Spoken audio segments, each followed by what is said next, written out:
बेबाक गडकरी पर होगी और कार्रवाई।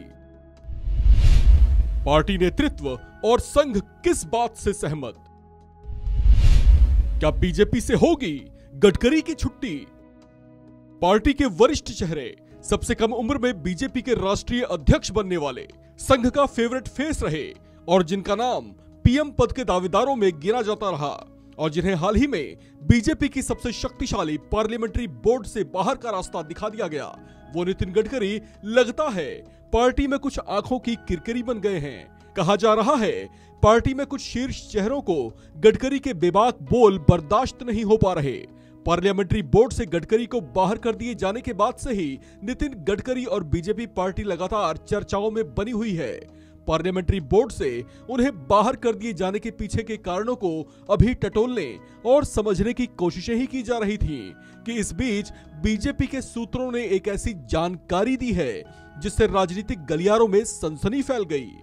बताया जा रहा है कि बीजेपी पार्लियामेंट्री बोर्ड में फेरबदल की आड़ में गडकरी पर कार्रवाई की गई थी और उन्हें जानबूझकर बोर्ड से बाहर कर दिया गया था। इतना ही नहीं, सूत्रों का यह भी कहना है कि गडकरी पर इस तरह की कथित कार्रवाई या चौंकाने वाला फैसला आरएसएस की सहमति के बाद ही लिया गया था। वही आरएसएस गडकरी जिसके फेवरेट बताए जाते थे। अब सवाल ये उठता है कि आखिर ऐसा हुआ क्यों और क्या इसे बीजेपी से नितिन गडकरी की जल्द छुट्टी का संकेत माना जाए? देश के राजनीतिक गलियारों में इस तरह के कई सवाल एक साथ गूंज उठे हैं। दरअसल नितिन गडकरी को लेकर हमेशा से ऐसी चर्चाएं रही हैं कि वे अपनी स्वायत्त छवि पेश करने की कोशिश करते रहे हैं। गडकरी खुद को ऐसा दिखाते रहे हैं कि उन पर पार्टी के नियम लागू ही नहीं होते। माना जा रहा है कि इसी वजह से बीजेपी और आरएसएस नेतृत्व के बीच इस बात की सहमति बनी कि भले ही किसी नेता का बहुत बड़ा कद हो, लेकिन उसे संगठन में अनुशासनहीनता की छूट नहीं दी जानी चाहिए।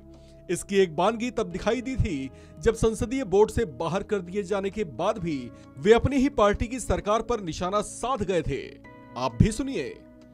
And the time is the most important thing in the construction. Time is the biggest capital. The biggest problem, the government is not taking decision on a time.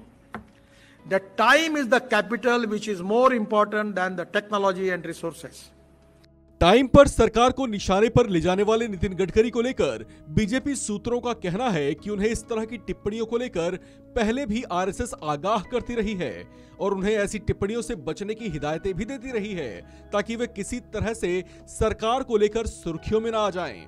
माना जा रहा है कि नितिन गडकरी ने इस तरह की कथित हिदायतों पर उस गंभीरता से ध्यान नहीं दिया जैसा कि उन्हें देना चाहिए था और आखिरकार संसदीय बोर्ड में फेरबदल की आड़ में उन पर कथित तौर से कार्रवाई करते हुए उन्हें बाहर का रास्ता दिखा दिया गया। अब जबकि वे संसदीय बोर्ड के सदस्य नहीं रहे और कथित तौर से वे उस आरएसएस की नाराजगी का भी शिकार हुए जिससे उन्हें खूब स्नेह मिलता रहा और पार्टी के शीर्ष नेतृत्व से भी उनके संबंधों पर चर्चाएं राजनीतिक गलियारों में छाई हुई हैं, तो ऐसे में ये सवाल भी उठ खड़े हुए हैं कि क्या बीजेपी से उनका संबंध टूट सकता है? क्या संसदीय बोर्ड से हटाए जाने के विषय पर अब तक बनी हुई उनकी चुप्पी किसी बड़े धमाके से पहले की शांति बयां कर रही है? ये तमाम वो सवाल हैं जो गडकरी और बीजेपी के संबंधों के इर्द गिर्द मंडरा रहे हैं। इस खबर में फिलहाल इतना ही। बाकी अपडेट्स के लिए बने रहिए वन इंडिया हिंदी के साथ।